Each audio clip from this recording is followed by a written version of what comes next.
পঞ্চম অধ্যায় সালোক সংশ্লেষণ ফটোসিনথেসিস।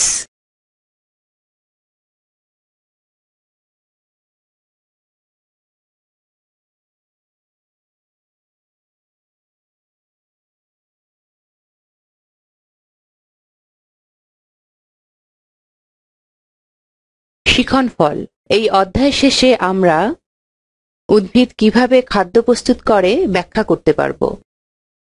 সালোক সংশ্লেষণের উপরে জীবজগতের নির্ভরশীলতা ব্যাখ্যা করতে পারব। খাদ্য প্রাপ্তিতে উদ্ভিদের অবদান উপলব্ধি করতে পারব এবং উদ্ভিদের প্রতি সংবেদনশীল হব।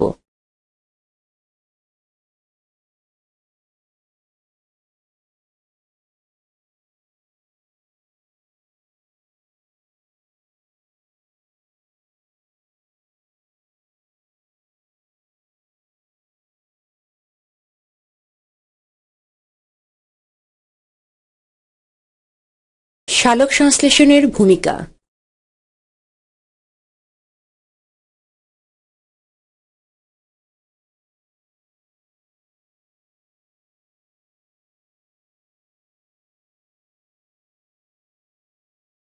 মোটর গাড়ি চলতে কি লাগে?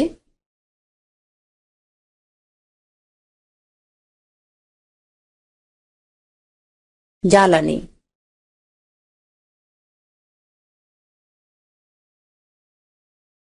পাখা ঘুরতে কি লাগে? বৈদ্যুতিক শক্তি। মানুষ কেন খায়? শক্তি পাওয়ার জন্য।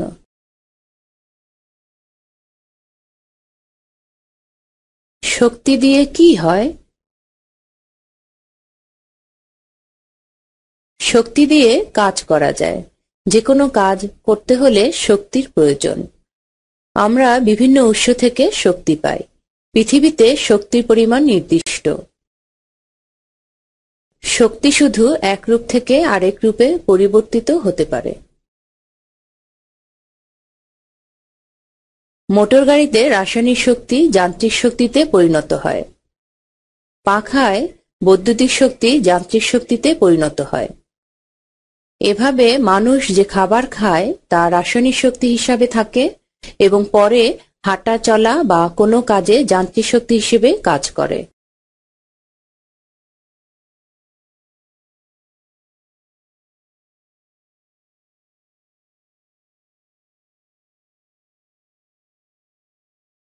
মানুষ যে শক্তি পায় তা বিভিন্ন ধাপে স্থানান্তরিত হয়ে আসে।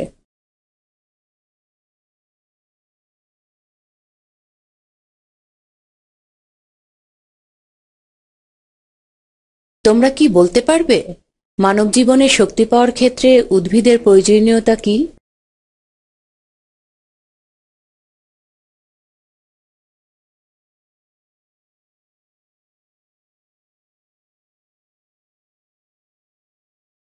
আমরা এখন শক্তি স্থানান্তরের ধাপগুলো দেখব।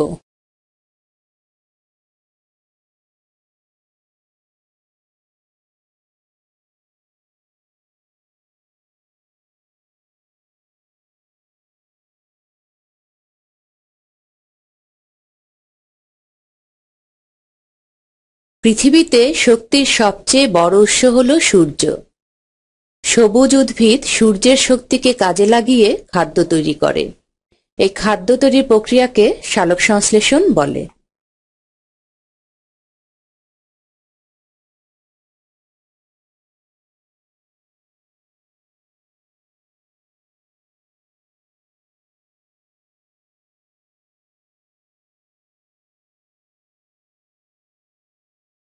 সালোক সংশ্লেষণে উৎপন্ন খাদ্যের সাহায্যে উদ্ভিদে যে মূল, কাণ্ড, পাতা, ফুল, ফল বা বীজ হয় তা গরু, ছাগল বা অন্যান্য পশু পাখি ও মানুষ খায়। মানুষ আবার বিভিন্ন প্রাণী খায়। উদ্ভিদের খাবারের মধ্যে সৌরশক্তি জমা থাকে।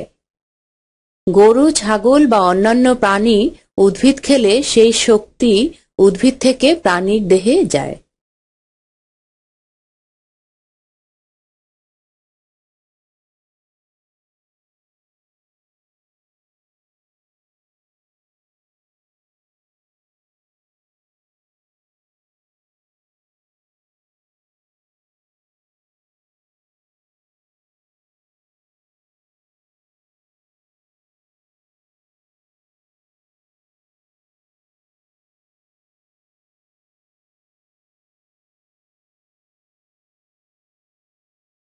মানুষ, উদ্ভিদ ও প্রাণী খেলে তাদের মধ্যে জমে থাকা শক্তি মানুষের দেহে যায়।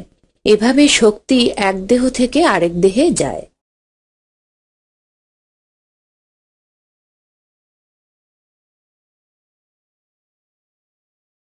তাই সমস্ত জীবজগৎ টিকে থাকার জন্য উদ্ভিদের সালোকসংশ্লেষণের ভূমিকা অপরিসীম। সালোকসংশ্লেষণ না থাকলে সমস্ত জীবজগতের টিকে থাকা খুবই কঠিন।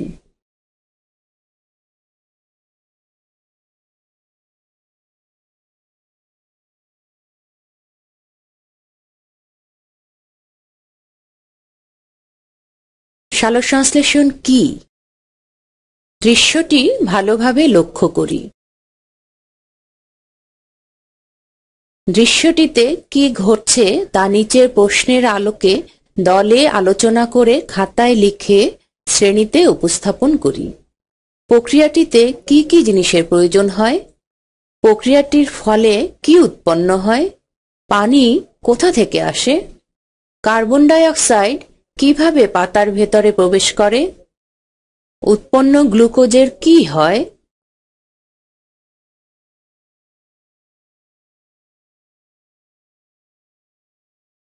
এবার এসো প্রক্রিয়াটি সম্পর্কে জানি।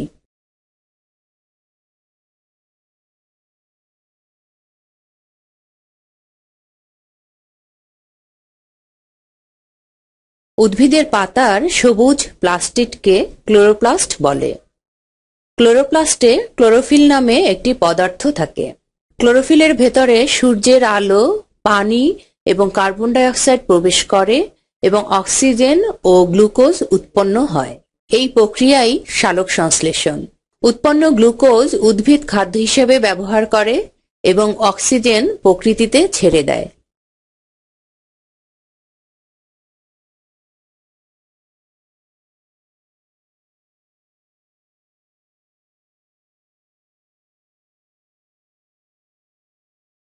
কেন পাতায় সালোকসংশ্লেষণ বেশি হয়?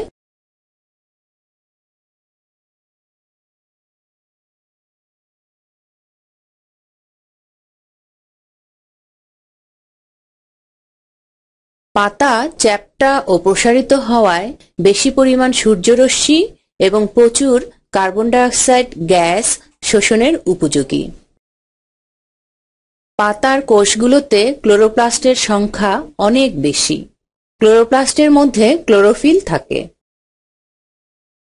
পাতায় অসংখ্য পত্ররন্ধ্র থাকায় কার্বন ডাই অক্সাইড ও অক্সিজেনের বিনিময় সহজেই ঘটে।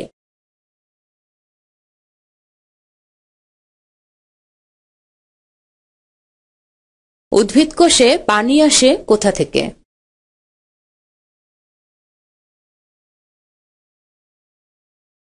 স্থলজ উদ্ভিদ মাটির পানি মূলরোম দিয়ে অভিস্রবণ প্রক্রিয়ায় উদ্ভিদের পাতা ও অন্যান্য সবুজ অংশে নিয়ে আসে।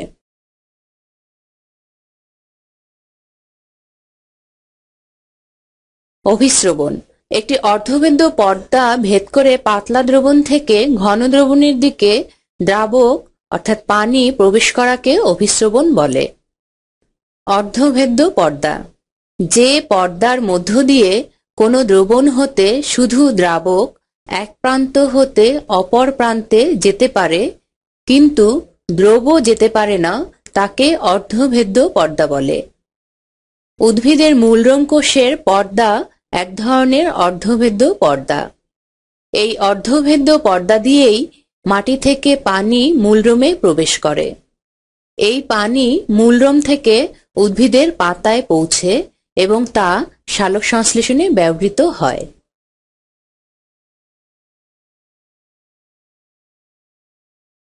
সালোকসংশ্লেষণ বিক্রিয়া চালনার শক্তি উদ্ভিদ কোথা থেকে পায়?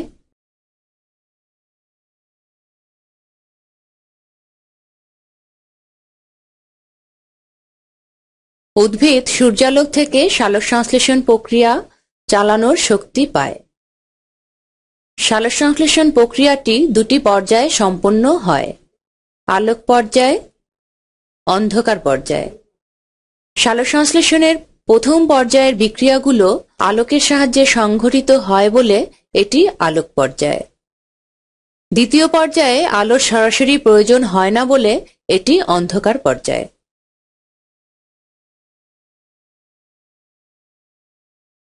সালোকসংশ্লেষণের সামগ্রিক বিক্রিয়াটি কিরূপ?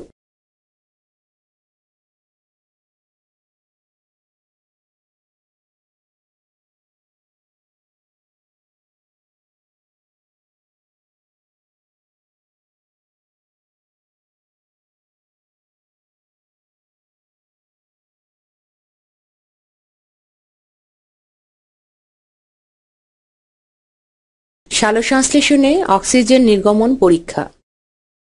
নিচের মতো করে পরীক্ষাটি করি। উপকরণ: একটি বিকার, হাইড্রিলা উদ্ভিদ, পানি, একটি ফানেল, একটি টেস্ট টিউব ও দিয়াশলাই।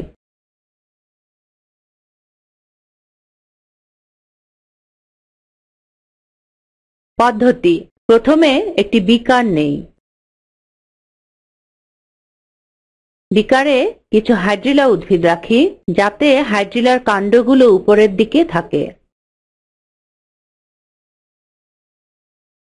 বিকারটির 2 ভাগের 3 ভাগ পানি দিয়ে পূর্ণ করি। হাইড্রিলার উপরে একটি ফানেল স্থাপন করি যাতে ফানেলের নলটি সম্পূর্ণ পানিতে ডুবে থাকে।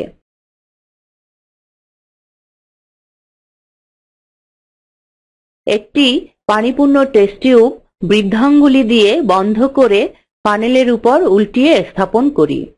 লক্ষ্য রাখতে হবে যেন টেস্ট টিউব থেকে পানি বের না হয়। এরপর সম্পূর্ণ বিকারটি সূর্যালোকে রাখি।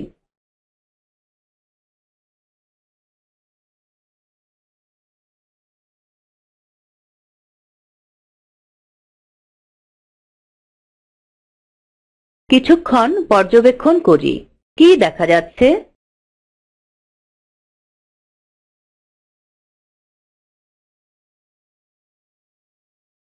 পর্যবেক্ষণ: হাইড্রিলা উদ্ভিদগুলোর কাটা অংশ দিয়ে বুদবুদ আকারে গ্যাস টেস্ট টিউবের উপরের অংশে জমা হচ্ছে এবং পানি নিচে নেমে যাচ্ছে।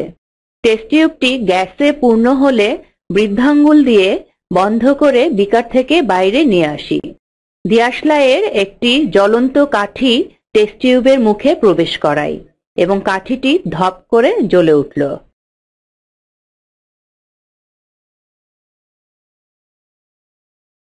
সিদ্ধান্ত: জ্বলন্ত কাঠিটি ধপ করে জ্বলার কারণ অক্সিজেন গ্যাস। কেননা অক্সিজেন নিজে জ্বলে না কিন্তু অপরকে জ্বলতে সাহায্য করে, তাই টেস্ট টিউবের উক্ত গ্যাসগুলো অক্সিজেন। জেনে রাখা ভালো, এই পরীক্ষায় হাইড্রিলা ছাড়াও যে কোনো নিমজ্জিত জলজ উদ্ভিদ, ভাসমান জলজ উদ্ভিদও ব্যবহার করা যেতে পারে।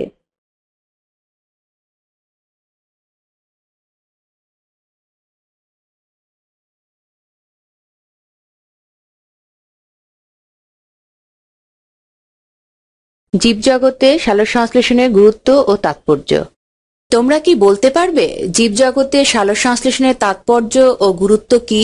খাদ্য উৎপাদন: জীবজগতের প্রাথমিক খাদ্য শর্করা সালোকসংশ্লেষণের মাধ্যমে উৎপন্ন হয়।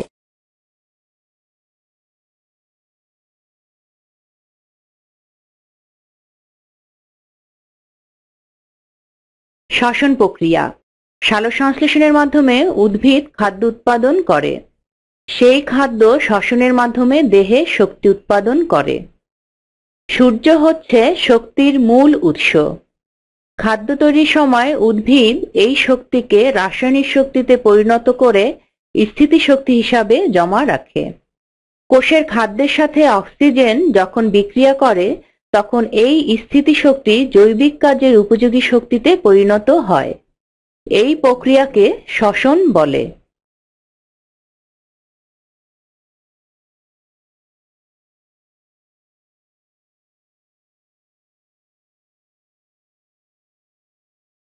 পরিবেশে গ্যাস বিনিময়: সালোকসংশ্লেষণ প্রক্রিয়ায় উদ্ভিদ কার্বন ডাই অক্সাইড গ্রহণ করে এবং অক্সিজেন ত্যাগ করে।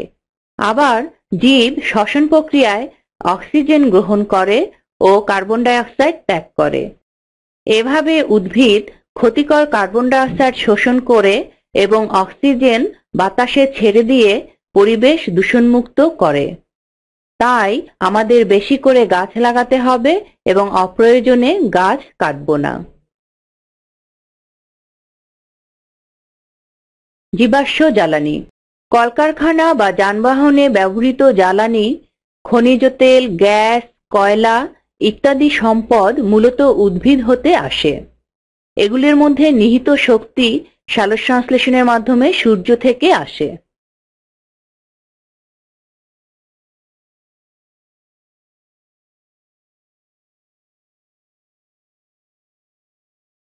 মূল্যায়ন। ছকে থাকা বাক্যগুলোর সাথে বক্সে থাকা বাক্যগুলোর মিল করি।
সালোকসংশ্লেষণ কি? সালোকসংশ্লেষণ প্রক্রিয়াটি কোথায় হয় এবং কেন হয়? উপরের প্রক্রিয়াটিতে অক্সিজেন উৎপন্ন হওয়া ব্যাখ্যা করো। উপরোক্ত প্রক্রিয়াটি সমগ্র জীবজগতের জন্য কতটুকু প্রয়োজনীয় বলে তুমি মনে করো?